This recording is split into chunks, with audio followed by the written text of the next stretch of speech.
So welcome to the next unit in astrophysics, stellar evolution. Okay, so here we have a star being pulled into a black hole. Amazing.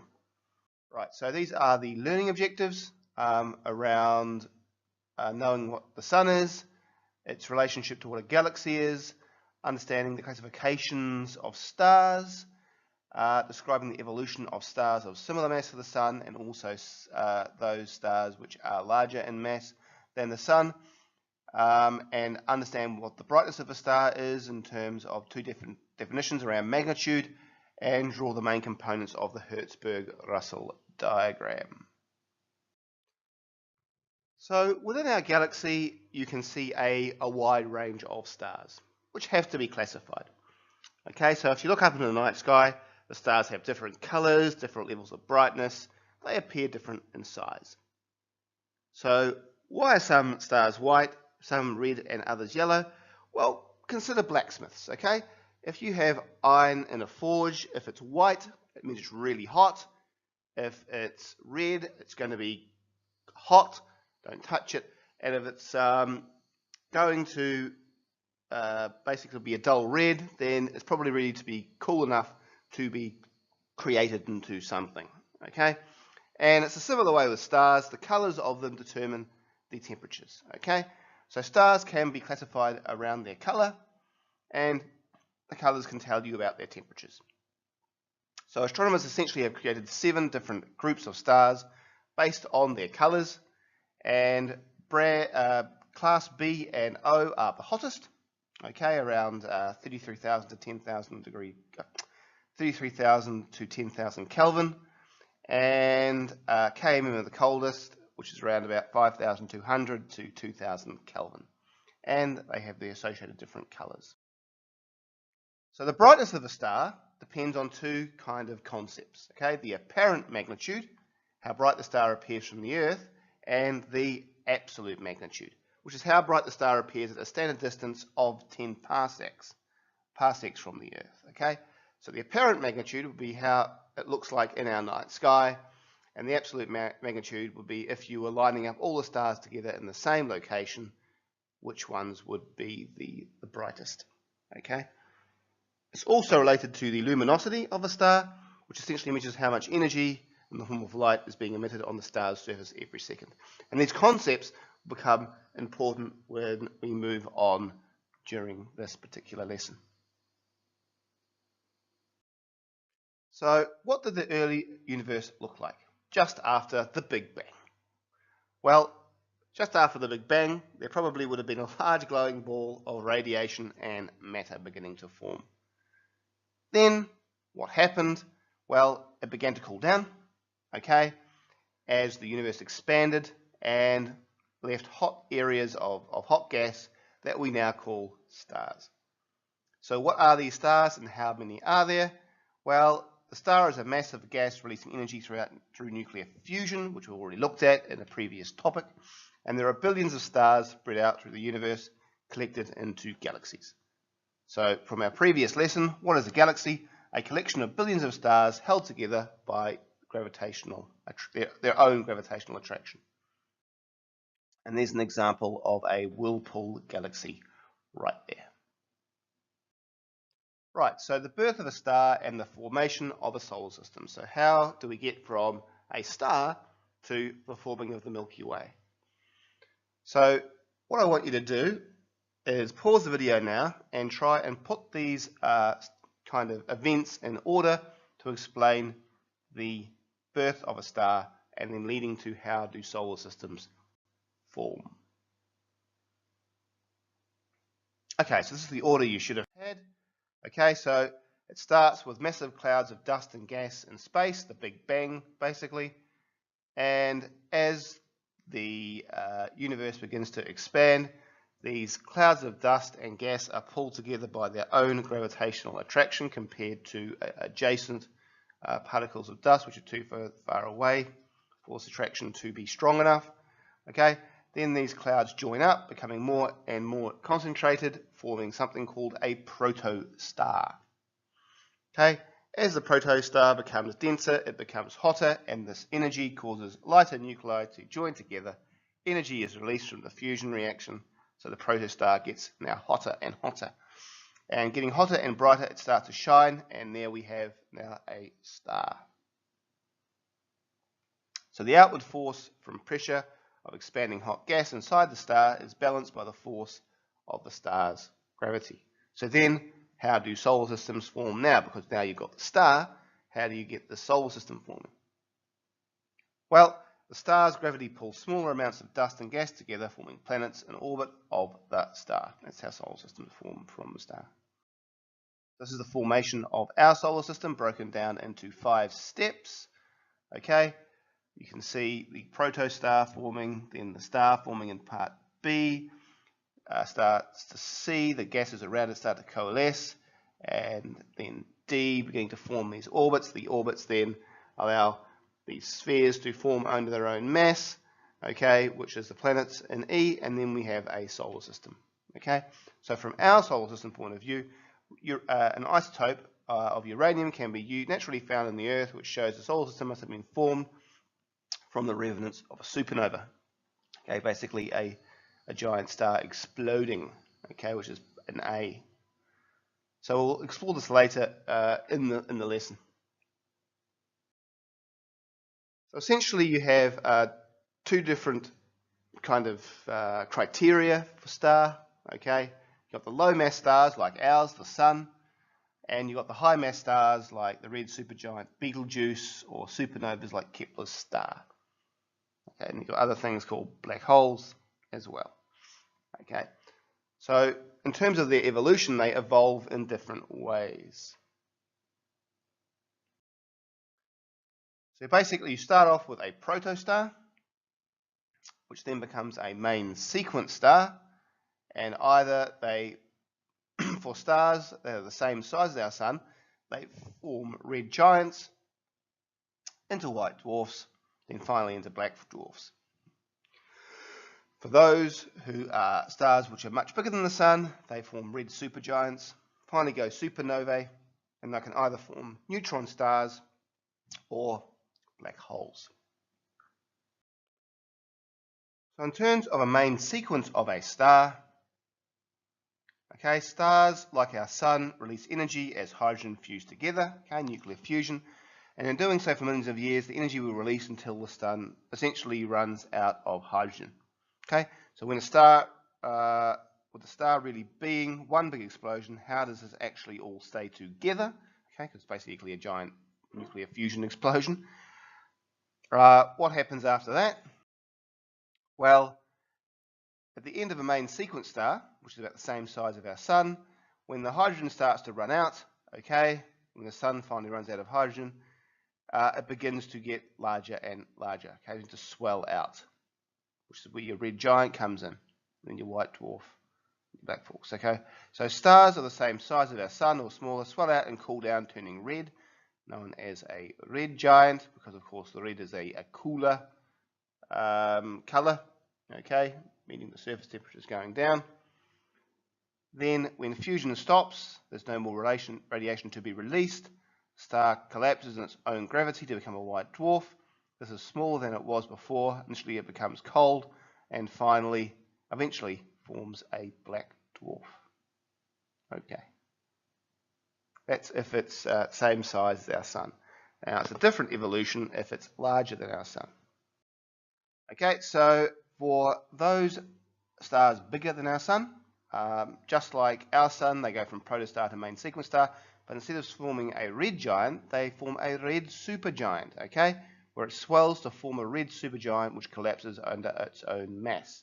Now it gets to a point where the mass compression gets so compressed, I guess, that you're going against the protons and the nuclear, well, the electrostatic forces of the protons, okay? And suddenly what happens is they actually reverses and the star explodes, which is known as going supernova. And there's 2 things that can happen with that. Either they collapse again to become a small neutron star, or they form a black hole. Okay? So heavy elements larger than iron are usually formed during the explosion of a supernova. That's why we're like uranium. That's why we know that our star was on the remnants of a supernova. So this is all summarized in the HERTZBURG-RUSSELL diagram, which is basically a plot of the effective temperature of a star against the absolute magnitude of a star, dependent on the luminosity of the star, which is how much light energy is being lost from the surface every second, and also based on its spectral class. Okay, so the importance of this diagram is that by finding a star's position in the diagram, we can know its internal structure and what stage it is in. So, for example, Sirius B is a white dwarf. It's quite bright, but its luminosity is beginning to go down, indicating that it's now moving towards becoming a dark dwarf, a black dwarf. Whereas something like Betelgeuse, which is cooler, okay, and has an absolute magnitude of 6, reasonably bright. I think it's going towards being a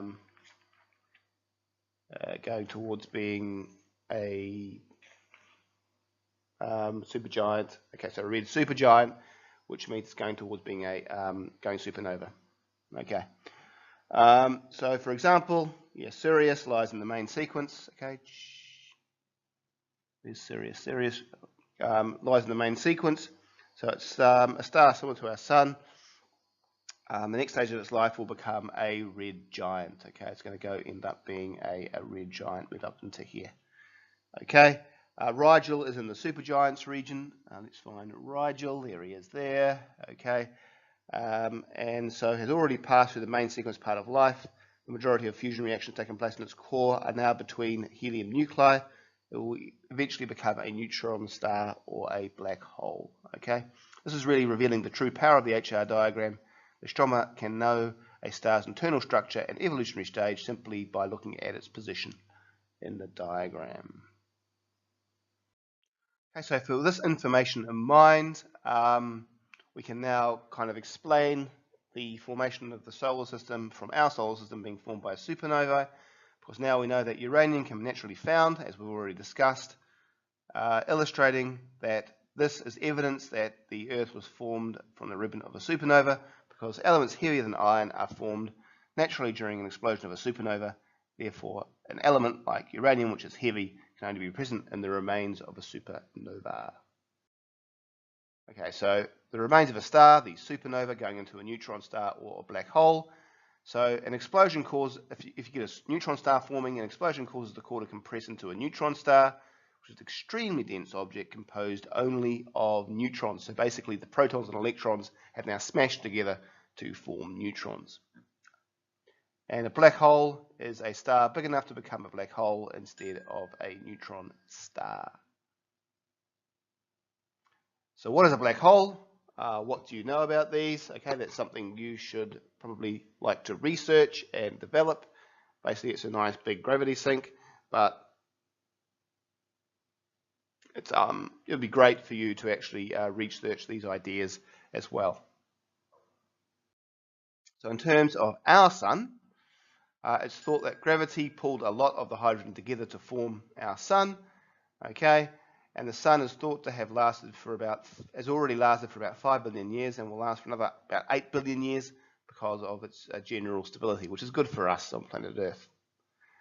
It's stable essentially because the inward pull of gravity balances the outward push of the hot gases inside, the helium and the hydrogen. So again, in terms of our Sun, it's kind of a small little sun in the universal sense. So essentially what's going to happen is after the end of these 8 billion years, the Sun will cool and expand so much that it engulfs the inner planets, including our own. And then it will eventually become a red giant. There we go.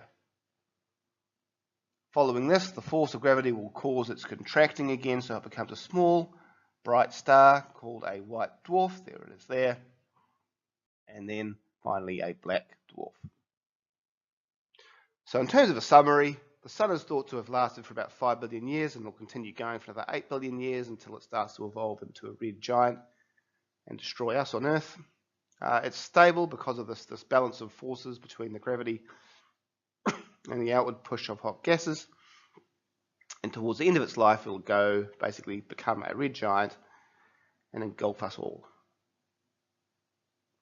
And then eventually it will, the force of gravity will cause it to contract again, so it'll form a white dwarf.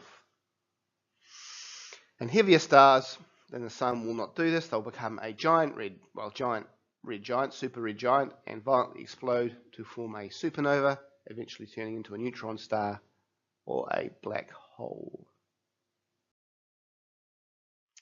So in terms of questions, okay, so it's something you could do, just pausing the video after going through them. Okay, so these are review questions, so pause the video and see if you can actually answer these 5 questions here. And once you have, replay the video and see if you got them correct. Okay, so the first one is the nuclei of what element are fused together to make helium nuclei, and write the symbol equation. Okay, it's the nuclei of hydrogen. Okay, and that's the symbol. Okay, the explosion of a supernova explains the fact that you've got uranium-235 on Earth. The universe consists mostly of what kind of elements? Hydrogen. Compare and contrast the elements made in a star and a supernovae. Okay, so its fusion in a star creates lighter elements, and then fusion in a supernova creates heavier elements. And finally, our Sun is currently a main sequence star and will eventually turn into a red giant, a white dwarf, and finally into a black dwarf. So exam type questions. Explain briefly how stars like our Sun are thought to have been formed. Okay, there's the diagram there to help you. Okay, so pausing the video, let's see if you can actually answer that question. Alright, so you should have got something around dust and gas or remnants of a supernovae. Accept hydrogen and dust. Do not accept hydrogen burns, but do accept they're pulled together by the force of gravity and nuclear fusion starts. That's an exam type question. And here's some other questions. Here is some data suggesting there is a pattern linking the mass of a star with the number of years the star in the main sequence period of the life cycle. What is the pattern suggested by the data? Okay, that pattern would be the bigger the mass of a star, the shorter the main sequence period. And scientists cannot give the exact number of years a star will be in the main sequence period. Suggest why? Because maybe other factors. Values are based on theory or calculation, and time is too long to measure directly. Amount of hydrogen in a star is unknown, or the exact mass of star is known, or there's insufficient evidence.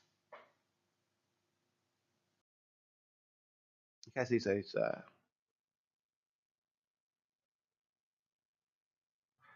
stars are stable during the main sequence period of a life cycle, or why? Forces within stars are balanced. The larger stars have a shorter main sequence period, so they must be a faster rate of fusion, and the end of the main sequence happens as hydrogen in the star is used up. And finally, describe what happens to a star much bigger than the Sun once the star reaches the end of the main sequence period of its life cycle. Your answer should include the names on stages of the star that the star passes through. Okay, so 6 marks there. And you should have looked at no marks or no relevant content. 1 and 2 marks for a basic description of larger stars of our Sun after a main sequence, and 2 correctly named in the sequence, and 3 or 4 for a clear description of what happens plus 2 stages correctly named in the sequence, and 3 or 4 marks for a detailed description plus the 3 stages correctly named in the sequence. No mistakes in the stages made, and these are the stages. Star runs out of hydrogen, star expands, star cools, forms a red supergiant, and supernova forms heavier elements. And core shrinks, becomes a neutron star. If a mass large enough, core collapses, and black hole forms. Okay, so those are kind of the exam questions you're expected to be able to answer for this particular topic.